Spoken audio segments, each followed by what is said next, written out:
Choose kindness.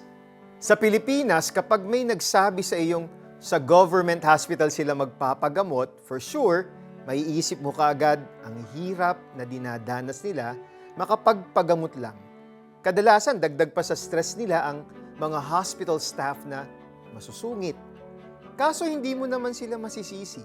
Nararamdaman nila yung overwhelming stress at pagod sa pag-aasikaso sa lahat.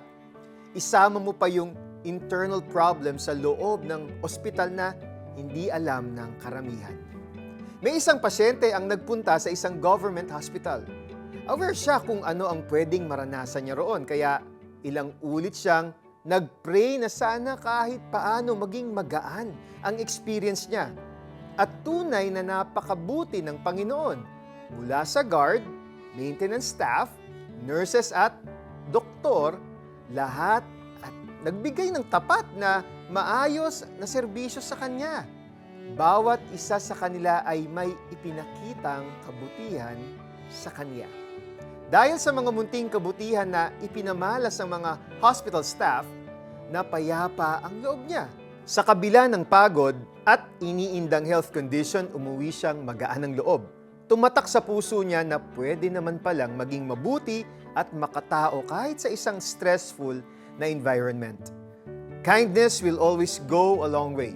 Ang isang simpleng kabutihan ay maaaring makapagpagaan sa puso. Ang simpleng pagmamalasakit sa kapwa ay tunay na kinalulugod ng Panginoon. The Lord Jesus Christ is full of kindness and compassion. In His infinite creativity, He continually finds beautiful ways to reveal His goodness to us. Araw-araw ay mabuti siya sa atin at nais niyang piliin nating maging mabuti sa iba sa lahat ng oras.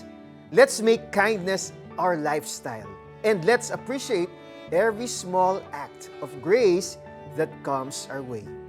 May the love of Jesus within us speak through every word and action so that others may see His kindness reflected in us. Let us pray. Lord, araw-araw nararanasan ko ang inyong kabutihan.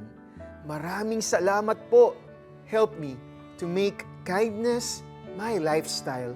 Help me reflect your kindness to other people. In Jesus' name I pray. Amen. Make today count. Open your eyes and discover creative ways to share kindness with those around you. Sa halip, maging mabait kayo at maawain. Magpatawad kayo sa isa't isa tulad ng pagpapatawad sa inyo ng Diyos dahil kay Kristo. Mga taga-Efeso 4:32. Ako po si Eric Tutanyes. Choose kindness. Now na.